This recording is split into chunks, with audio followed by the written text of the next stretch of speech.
Good evening, folks. Tonight my lesson will be over fearing the Lord.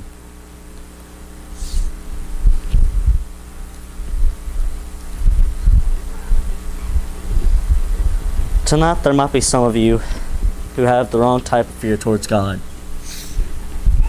See, first, to be a child of God, you have to have the type of fear which is commanded. There are a couple of fears we shouldn't have.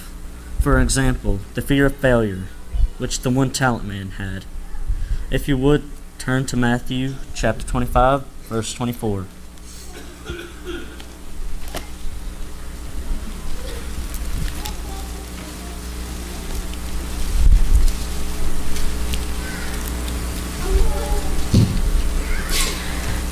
Then he who had received 1 talent came and said, Lord, I knew you to be a hard man, reaping where you have not sown, and gathering where you have not scattered seed.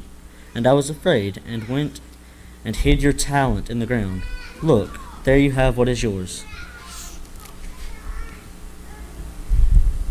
This is an example of what type of fear we should not have. There are many tragic effects of what fear causes. Fear can cause something that makes your life just wretched. And it's a very, very bad experience. It warps your personality. Fear also prevents one from doing the will of God. It also renders one useless. The fear commanded is the fear which we need to have, but we need to also understand what this type of fear means. It means we should have respect, honor, reverence, and a sense of awe towards God. We should be more like David. David was known as a man after God's own heart. And if you would, turn in your Bibles to 1 Samuel chapter 17, verse 48 through 49.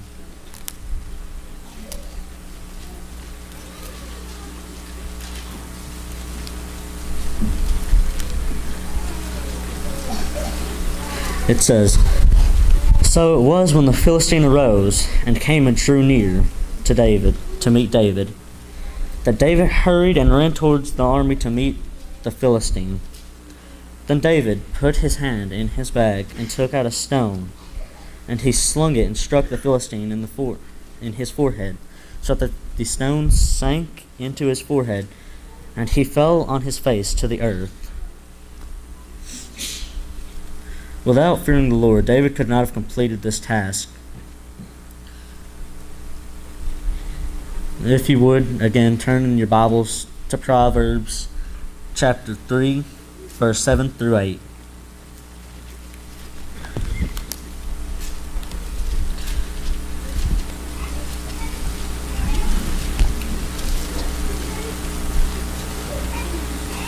It says, Do not be wise in your own eyes. Fear the Lord and depart from evil. It will be health to your flesh and strength to your bones.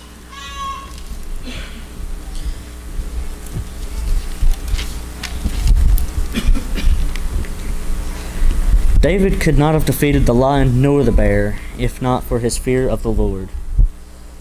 If you would turn to your Bibles to Exodus chapter 14, verse 16 through 21. Exodus chapter 14, 16 through 21.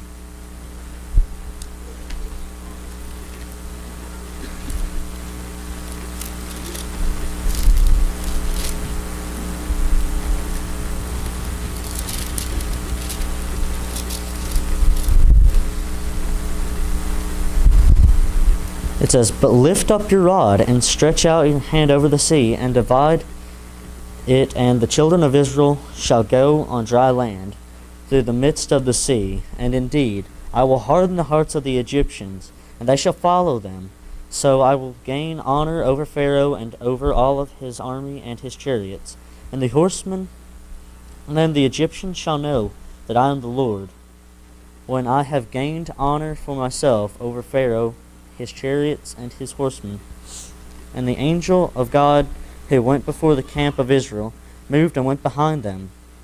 And the pillar of a cloud went from before them, and stood behind them.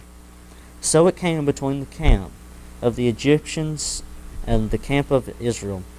Thus it was a cloud of darkness to the one, and it gave light by night to the other, so that the one did not come near the other all that night. Then Moses stretched out his hand over the sea, and the Lord caused the sea to go back by a strong east wind all that night, and made the sea into dry land, and the waters were divided. Without fearing the Lord, the seas would never have parted, leaving the children of Israel exposed to the Egyptians. We also need to be more like Joseph, who said in Genesis chapter 42, verse 18, Then Joseph said to them, On the third day, do this, and I live, for I fear God.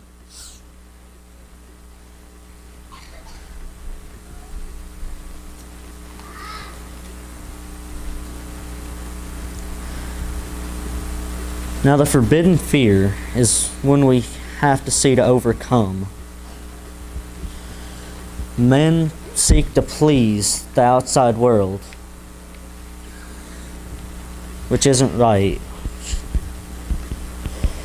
Men fear tons of stuff like old age, insecurity, growth. If you would, turn to Luke chapter 12, verse 4 through 7.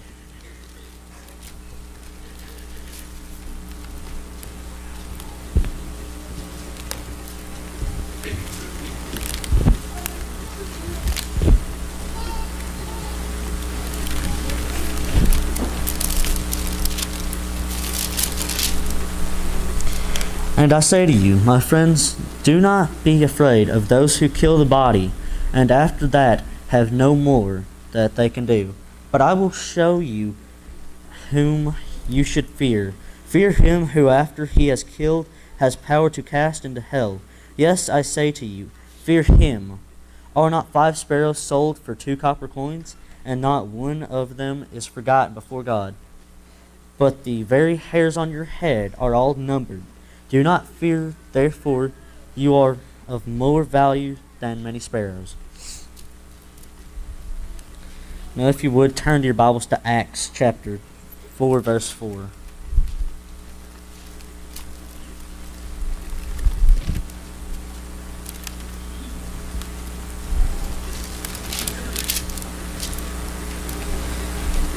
However, many of those who heard the word believed, and the number of the men came to be about 5,000.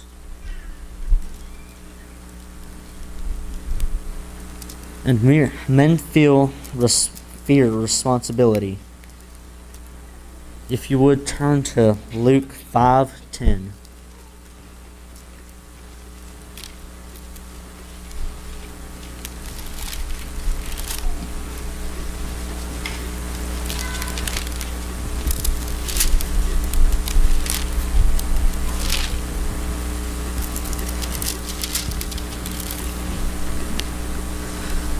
And so also were James and John, the son of Zebedee, who were partners with Simon. And Jesus said to Simon, Do not be afraid. From now on you will catch men. So when they had brought their boats to land, they forsook all and followed him.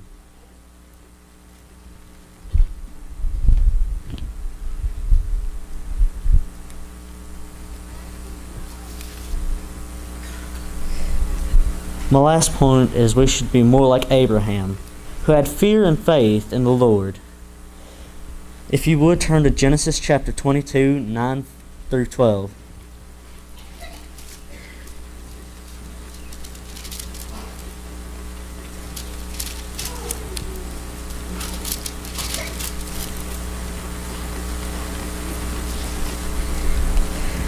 Then they came to the place of which God had told him, and Abraham built an altar there and placed the wood in order. And he bound Isaac his son and laid him on the altar upon the wood. And Abraham stretched out his hand and took the knife to slay his son. But the angel of the Lord called to him from heaven and said, Abraham, Abraham. So he said, Here am I. And he said, Do not lay your hand on the lad, or do anything to him. For now I know that you fear God, since you have not withheld your son, your only son, from me. Abraham had the faith that God would spare his son's life. He also had fear towards God. Without these two aspects, one cannot be a Christian. Dear friends, if there's anybody here who needs to be baptized, you can be tonight. And if there's anybody here that has been baptized and has something wrong in their life they need to fix, your friends, you come as we stand and as we